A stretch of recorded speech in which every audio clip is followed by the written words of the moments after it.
The morning mist clung to the windows of Kensington Palace like tears that refused to fall. Catherine, Duchess of Cambridge, stood in the quiet corridor, her fingers tracing the familiar patterns of the wallpaper she had walked past countless times. Today felt different. The very air seemed heavy with unspoken words and the weight of decisions that would change everything. William had been in his study since dawn, surrounded by papers that seemed to multiply with each passing hour. The soft knock on his door barely registered until Catherine's gentle voice called his name. When he looked up, her red-rimmed eyes told him everything he needed to know. The doctors had delivered their final verdict, and there would be no more delays, no more hoping for miracles. Their children were still asleep upstairs, blissfully unaware that their world was about to shift in ways they couldn't yet understand. George's school bag sat by the front door, packed with the innocent hope of another ordinary day. Charlotte's favorite doll rested on the kitchen counter where she had left it the night before, waiting patiently for her return. Louis's tiny shoes were scattered in the hallway, a reminder of the chaos and joy that filled their home on normal days. But this was not a normal day. The palace staff moved with unusual quietness, their footsteps muffled as if they too understood the gravity of what was unfolding.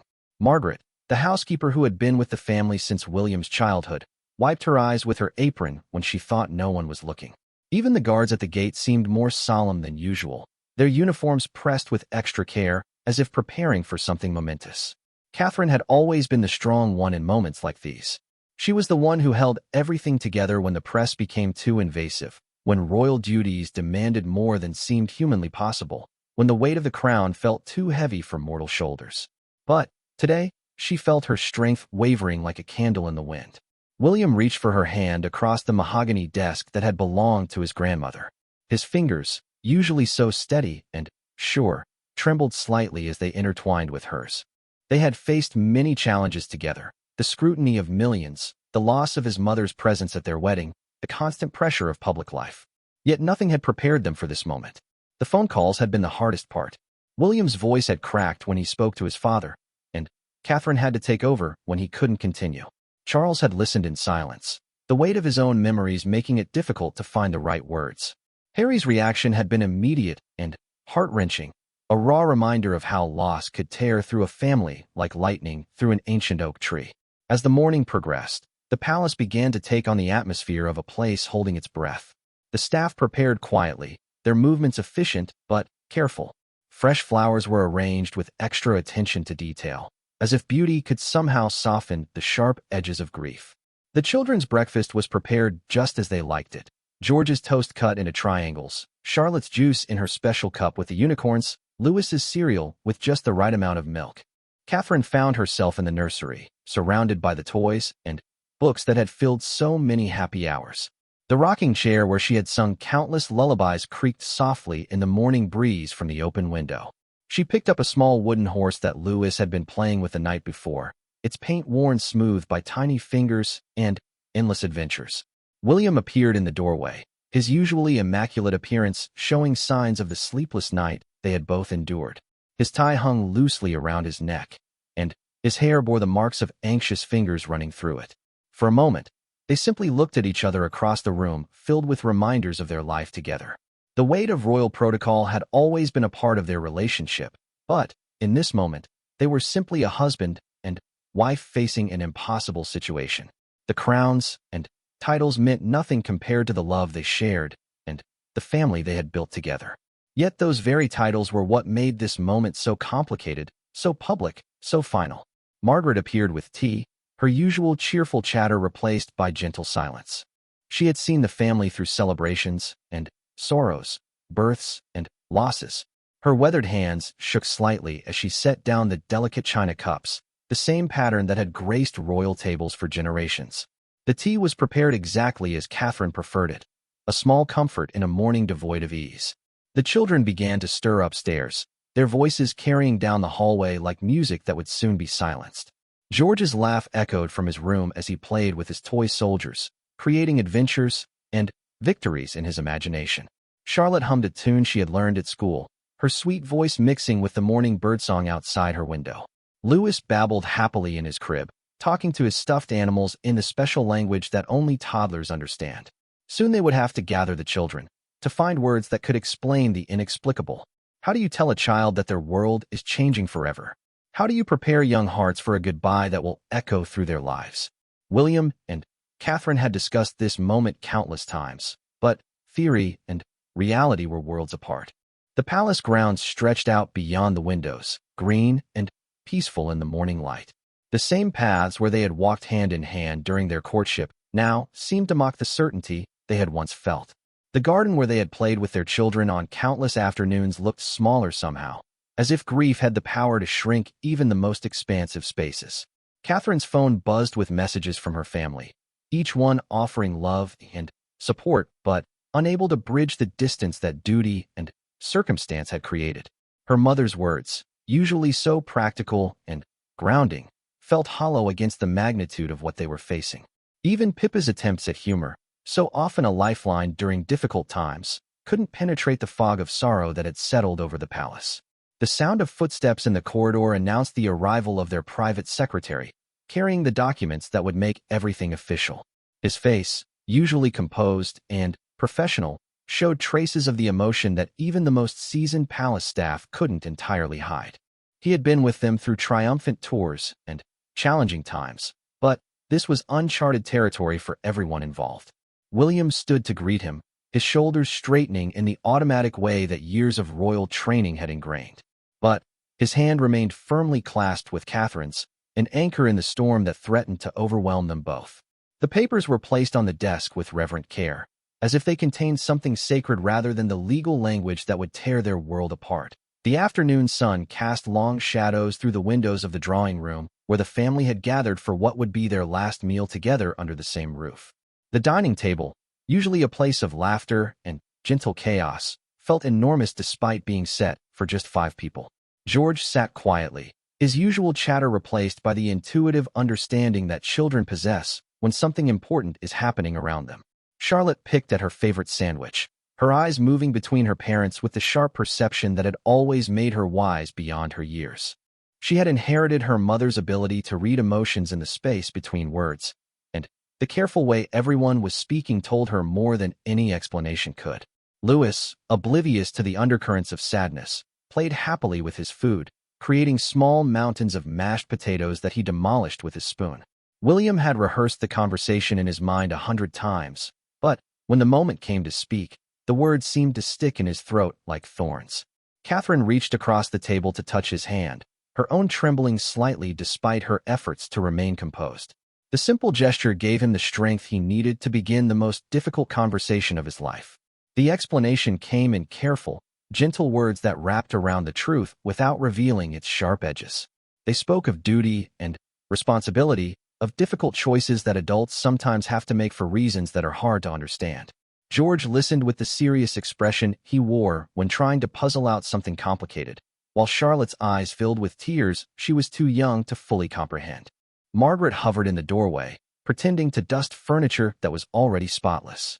She had helped raise William through his own childhood traumas, and watching history repeat itself in this different, but equally heartbreaking way was almost too much to bear.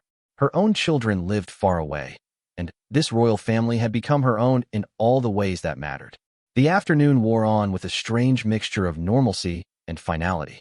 They played games in the drawing room, the same ones they had enjoyed countless times before, but every laugh seemed precious now, every smile a memory to be treasured. Catherine helped Charlotte with a puzzle, while William read to Louis from his favorite storybook. George worked on his homework at the small desk by the window, his pencil moving carefully across the page as if perfection could somehow change the course of events. As evening approached, the time came for the private moment that both William and Catherine had been dreading. The children were settled in the library with their nannies, safe and occupied but close enough for frequent visits. The drawing room doors closed with a soft click that seemed to echo in the sudden silence. Catherine had changed into the navy dress that William had always said was his favorite. She had chosen it deliberately, wanting to give him this small gift of familiarity in a day full of painful firsts. Her jewelry was simple, the engagement ring that had belonged to his mother, the earrings he had given her for their anniversary, the watch that had timed so many happy moments together. William stood by the fireplace where their wedding photograph held a place of honor on the mantelpiece. They looked so young in the picture, so certain that love would be enough to conquer any challenge. The naive joy on their faces seemed to mock the complexity of their current situation, yet the love remained unchanged, perhaps even deepened by the trials they had weathered together. They talked about everything and nothing, the way couples do when they know their time is limited.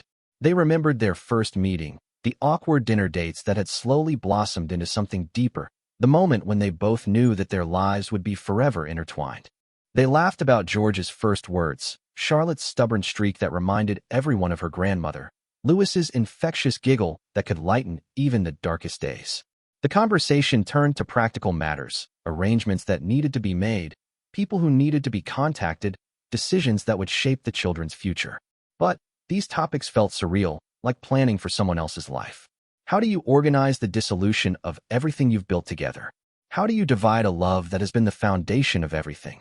Catherine's composure finally cracked when they began discussing the children's schedules. The thought of missing Charlotte's school play, of not being there for George's football matches, of watching Louis take his first steps through video calls rather than in person, it was too much. The tears that had been threatening all day finally broke free, and William pulled her close, his own eyes filling as he felt her shoulders shake against his chest. The palace staff had discreetly prepared everything for the evening ahead. Bags were packed with the efficiency that only comes from years of royal service, each item chosen with careful consideration for the journey ahead. Catherine's ladies-in-waiting had laid out her traveling clothes with the same attention to detail they would give to a state dinner, understanding that dignity in departure was just as important as grace in arrival. The children were brought in for their final goodnight, a ritual that had been sacred in their household since George was born. Each hug lasted longer than usual, each kiss planted with extra care. George asked if they would still talk on the phone every day, his voice small, but trying to be brave. Charlotte wanted to know if they would still be a family, even when they weren't in the same house. Louis simply clung to Catherine's neck, his tiny fingers tangled in her hair. After the children were settled, William and Catherine found themselves alone in their bedroom for the last time. The four-poster bed where they had shared so many intimate conversations looked too large for just one person. Catherine's dressing table, usually cluttered with the everyday items of a busy mother, had been carefully organized, each piece a reminder of the life they were leaving behind. They sat together on the window seat where they had often planned their days, watching the sun set over the gardens that had been witness to their happiness. The grounds looked peaceful in the fading light, the same way they had on the evening William had proposed, when the future had seemed bright and uncomplicated. The security briefings had been completed earlier, the routes planned and approved. Tomorrow there would be official statements and carefully worded explanations. The press would dissect every detail, seeking drama in what was simply a family's private tragedy. But tonight belonged to them alone. Catherine packed her jewelry box with trembling hands, each piece telling a story of their life together. The sapphire necklace from their honeymoon, the tennis bracelet William had given her after Charlotte's birth, the simple gold band that had never left her finger since their wedding day. She paused over their wedding photograph, the one taken just for them, without the pomp and ceremony of the official portraits. William watched from the doorway, memorizing the graceful way she moved, the unconscious elegance that had first caught his attention all those years ago. Even in grief, even facing the unknown, she carried herself with the dignity that had made her worthy of the title she would soon relinquish. The phone rang, interrupting the quiet intimacy of the moment. Charles's voice was gentle but firm. The cars were ready, the schedule confirmed. There could be no more delays, no more precious stolen moments. The world was waiting, and duty called with its familiar, implacable voice. Catherine closed the jewelry box with a soft snap that seemed to signal the end of an era. Tomorrow would bring new challenges, new arrangements, new ways of loving their children from a distance. But tonight, in the fading light of their bedroom, they were still William and Catherine, still the couple who had promised to face whatever came together. The morning arrived with an unseasonable chill that seemed to seep through the ancient walls of Kensington Palace. Catherine had barely slept, spending most of the night standing by the window, watching the empty streets that would soon be filled with photographers and journalists eager to capture every moment of their departure. The irony wasn't lost on her that the same media attention that had made their love story a fairy tale was now documenting its painful unraveling. William had risen before dawn to spend a final hour in his study, going through papers and personal items that would need to be forwarded to his new residence. The photographs on his desk told the story of their life together, their engagement announcement, candid shots from family holidays, official portraits from state occasions.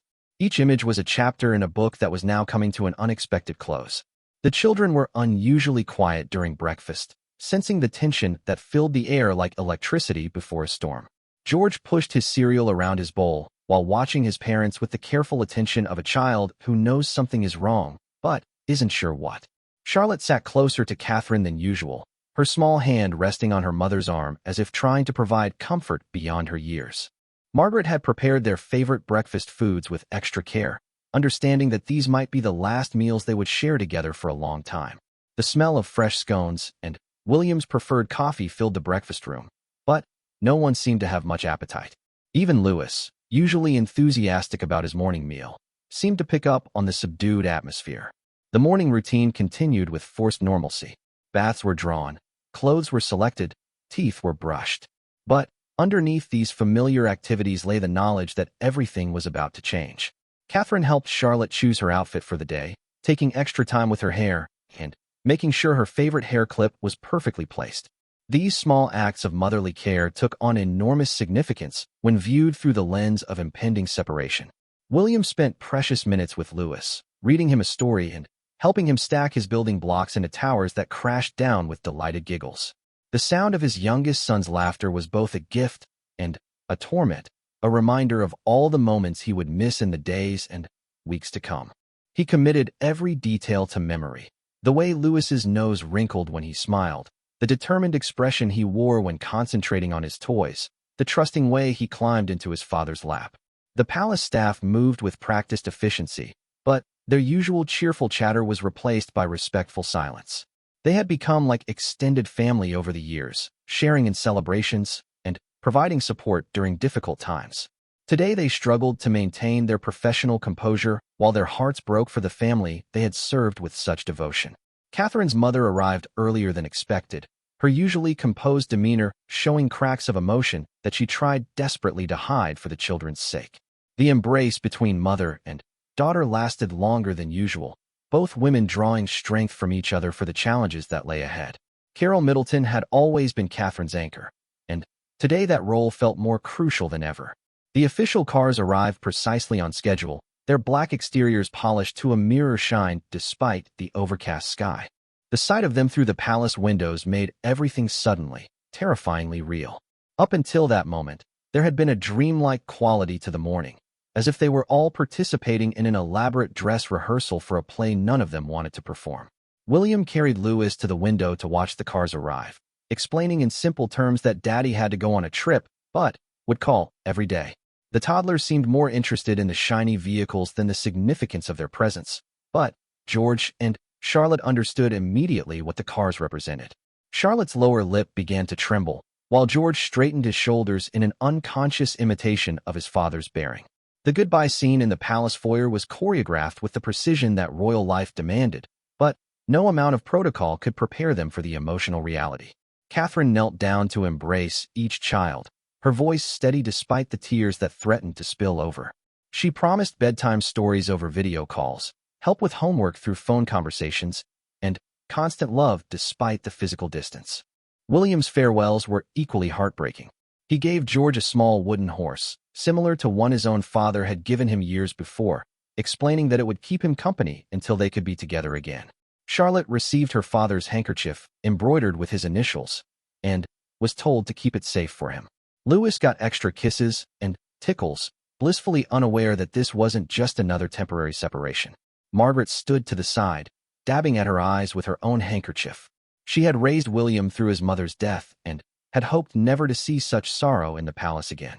The sight of this loving family being torn apart by circumstances beyond their control was almost unbearable for someone who had devoted her life to their care and comfort. The final moment between William and Catherine took place in the doorway of their former home. They stood facing each other, memorizing features they had seen every day for over a decade but might not see again for months. Catherine had removed her wedding ring, placing it carefully in William's palm where it seemed impossibly small and fragile. William's hands shook as he closed his fingers around the ring that had symbolized their unity for so many years. He wanted to say something profound, something that would capture the magnitude of what they were losing and what they would always share. Instead, He simply whispered her name, the way he had on their wedding day when she had walked down the aisle toward him full of hope and love. Their final kiss was gentle and brief, witnessed only by the ancient stones of the palace that had seen countless royal farewells throughout the centuries. But this one felt different, not a temporary parting due to duty or travel, but something more permanent and painful. When they separated, both knew that they were no longer the same people who had promised to love each other for better or worse all those years ago.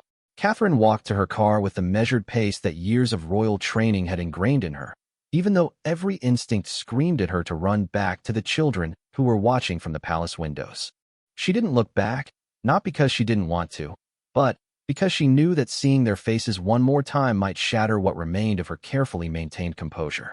William stood in the doorway long after her car had disappeared around the corner, one hand still clutched around her wedding ring, the other pressed against the doorframe, as if drawing strength from the solid wood. The children had been taken inside by their nannies, but he could still feel their presence throughout the palace that would now echo with their absence. The palace settled into an unnatural quiet after the cars departed. Rooms that had been filled with laughter and the comfortable chaos of family life now felt cavernous and cold. Margaret began the process of reorganizing the household for its new reality, but her efficiency was hampered by frequent pauses to wipe away tears that seemed to come from nowhere. The first phone call came within hours, Catherine's voice sounding strange and distant through the electronic connection. She spoke to each child, maintaining the cheerful tone that had always been her trademark, but William could hear the effort it required. The children responded with the adaptability that makes young hearts both resilient and heartbreaking, accepting this new normal with a grace that put the adults around them to shame. As evening fell, William found himself in the nursery, surrounded by reminders of the life they had built together. Louis's toys were scattered across the floor in the random pattern that only toddlers can create. Charlotte's drawings were stuck to the refrigerator with magnetic letters that spelled out messages of love. George's homework sat on the kitchen table, waiting for help that would now come through video calls and patient explanations across digital distances. The first day without Catherine stretched ahead of him like an uncharted ocean. He would learn to navigate these new waters, to be both mother and father to 3 children who needed him more than ever.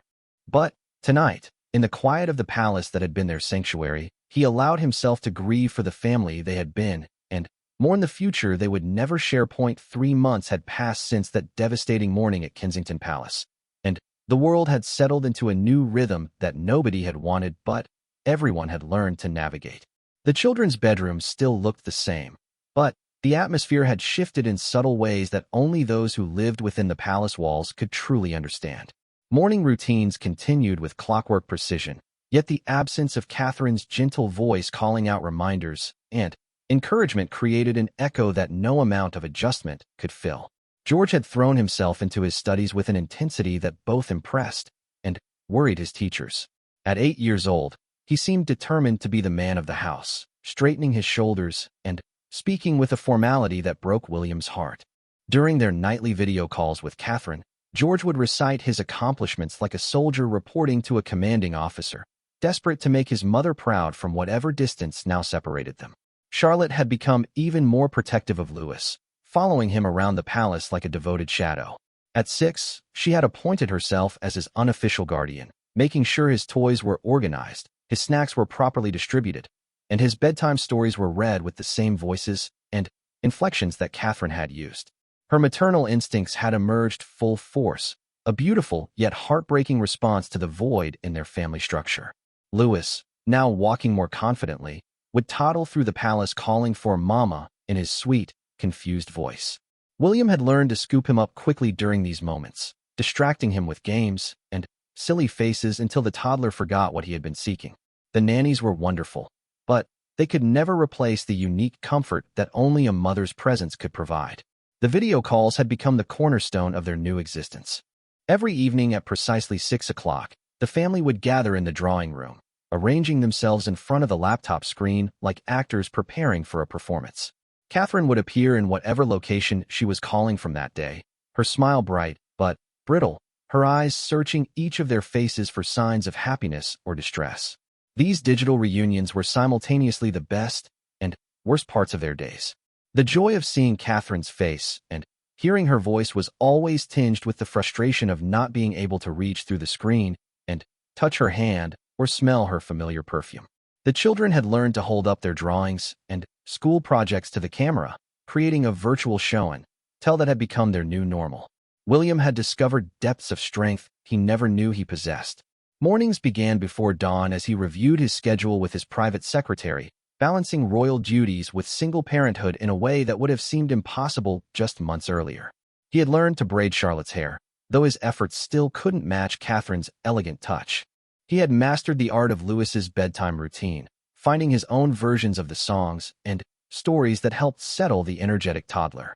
The palace staff had rallied around the family with a devotion that went far beyond their professional duties. Margaret had essentially moved into the palace, taking up residence in a guest room, so she could be available whenever the children needed an extra hug or a listening ear.